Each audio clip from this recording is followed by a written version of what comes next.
नमस्कार।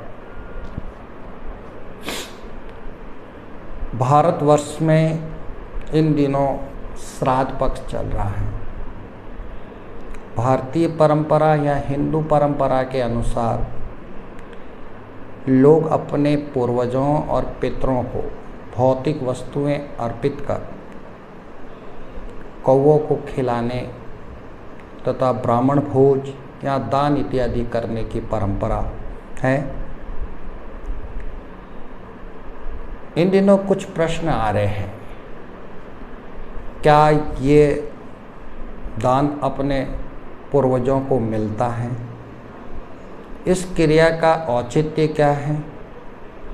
इत्यादि इत्यादि।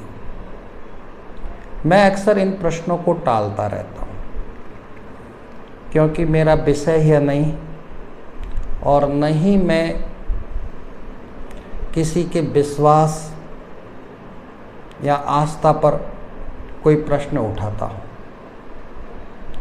लेकिन लोगों की इच्छा और युग की मांग को लेकर आगे आना मेरा कर्तव्य बनता है। पितृपक्ष या श्राद्ध पक्ष से हमारा कोई महत्व नहीं या कोई लेना देना नहीं, लेकिन हमारे पूर्वजों के प्रति, हमारे ऋषिगण के प्रति, हमारे देवगण के प्रति हमें श्रद्धा आदर रखना हमारा सामाजिक कर्तव्य है। तो उसी कर्तव्य को निर्वहन करने के लिए मैं आपके सामने आनंद मार्ग चर्याचर भाग 3 के प्रथम अध्याय में जिस पितृ यज्ञ का वर्णन किया गया है उसको लेकर आया हूँ। उसकी क्रिया विधि सीखने के लिए आपको आनंद मार्ग के किसी उपयुक्त आचार्य के पास जाना पड़ेगा। मैं सिर्फ उसका सैद्धांतिक पक्ष यहाँ रखूँगा। तो इस पितृ यज्ञ का पहला श्लोगन है, पितृः पुरुषेभ्यो नमः। पितृः पुरुषेभ्यः नमः, यानी हम हमारे पूर्व जितने भी पुरुष हैं, पुरुष और नारी जितने भी हैं, जिनके कारण प्रत्यक्ष या अप्रत्यक्ष हमारा अस्तित्व निष्पन्न हुआ है, यहाँ हम भौतिक रूप से जिनके कारण हम इस जगत में आए हैं, उनके प्रति उनको नमन करते हैं। ऋषि देवेभ्यः नमः। दूसरा श्लोगन है, ऋषि देवेभ्यः नमः।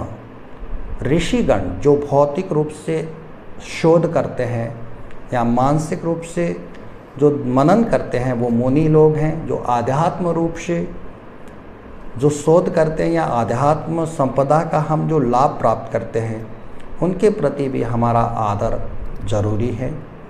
तो हम उनको भी नमन करते हैं।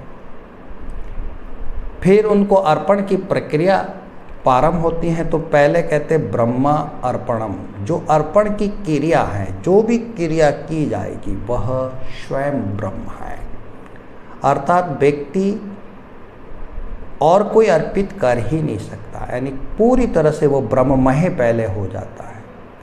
फिर कहते हैं ब्रह्महवीर।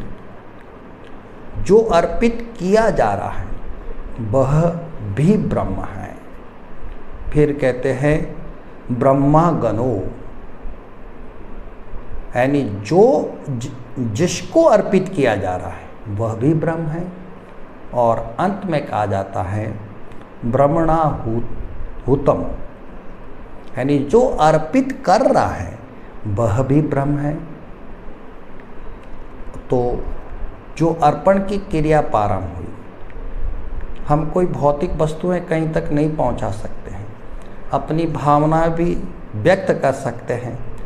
अतः हमने हमारे जितने भी पितृ ऋषि और देव हैं, पितृ ऋषि और देव हैं, उनकी जो पूरी प्रक्रिया अर्पण की गई है वह ब्रह्म है, यानी सब कुछ ब्रह्म है। ब्रह्ममय बनकर ही कर्म किया जाता है। यह आध्यात्मता का मूल है। फिर जो कुछ भी अर्पित हम कर रहे हैं वह भी ब्रह्म है, जिसको अर्पित किया जा रहा है वह भी ब्रह्म है, जो अर्पित कर रहा है वह भी ब्रह्म है। तो अपना तो कुछ था ही नहीं, ब्रह्म को अर्पित कर दिया। ब्रह्म ब्रह्मेव तेन ग्रंथव्या, ब्रह्मेव, हम ब्रह्म की ओर जाएंगे, अपना सांसारिक कार्य, अपना दायित्व निवर्हन करके ब्रह्मेव तेन ग्रंथव्य, ब्रह्म की ओर जाएंगे। कब? ब्रह्म कर्म समाधिना, ब्रह्म के कर्म को जो दायित्व है उसको संपन्न करके हम ब्रह्म की ओर जाएंगे। तो यह पितृ यज्ञ किसी ज्योतिर्मय वस्तु के समक्ष विशेष मुद्राओं में स्नान करने के बाद, पहुंचने से पहले सूर्य या किसी ज्योतिर्मान वस्तु के सामने नित्य किया जाने वाला पितृय यज्ञ है। गीता के अंदर, गीता के 4 अध्याय के 24वें श्लोक में इसका मंत्र आया गया है, जो ब्रह्मा अर्पणम ब्रह्म हवीर ब्रह्मा गणो ब्रह्मणाहुतम ब्रह्मेव तेन ग्रंथव्य ब्रह्म कर्म समाधिना के रूप में वर्णित है। आनंद मार्ग ने इस श्लोक को मंत्र बनाते हुए पितृपुरुषेभ्यः नमः ऋषि देवेभ्यः नमः के साथ में इसको मंत्र बनाया है।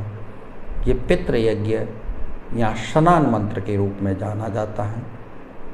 तो सबसे अच्छा हमारे पूर्व पुरुष ऋषि और देवों के प्रति अपनी भावना व्यक्त करने का सबसे अच्छा और सबसे महान आध्यात्म मंत्र है।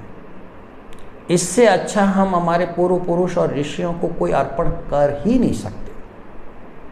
हम ब्रह्म से ब्रह्म उनको बनाकर हम ब्रह्म बन के पूरी प्रक्रिया को ब्रह्म और जो वस्तु अर्पित कर रहे हैं वह भी ब्रह्म है। इसके अलावा हमारा कुछ है ही नहीं। परमात्मा के अलावा हमारा कुछ नहीं है, सब कुछ परमात्मा का है। हम भी तो परमात्मा हैं, हम भी तो परमात्मा के हैं। तो उनको उनकी वस्तु उन्हीं को अर्पण या उनको उन्हीं की वस्तु अर्पित की जा सकती है। बाकी शेष लोगों की आस्था और प्रथा है, उसके अतिरिक्त कोई वस्तु नहीं है। विज्ञान कहता है कि हम कोई भी वस्तु या भौतिक वस्तु जिन्होंने देह त्याग दिया है उन तक अर्पित नहीं कर सकते हैं। चारवाक ने तो एक उदाहरण दे के थाल रख के पड़ोस के कक्ष में किसी को खड़ा रख कर बोला गया अभी यहाँ से खाओ, तो वो नहीं खा सकता। एक व्यवहारिक प्रयोग करके इसको आश्रित करने की कोशिश की। तो मैं पुनः कहता हूँ, इस मंत्र या का श्राद्ध से कोई संबंध नहीं, सिर्फ अपने पूर्व पुरुष ऋषि और देवगण के प्रति अपना आदर, अपनी श्रद्धा, अपना सम्मान व्यक्त करने के लिए एक प्रयास है। इससे हम न तो हम हमारे पूर्वजों को कुछ खिला सकते हैं, न पिला सकते हैं या न कुछ दे सकते हैं। ये मात्र हमारी आदर, श्रद्धा और सम्मान का प्रतीक है, जो एक सामाजिक नागरिक होने के कारण ये हमारा दायित्व है। उसको नित्य मनुष्य को स्नान के बाद एक विशेष मुद्रा में संपन्न करना चाहिए। नमस्कार।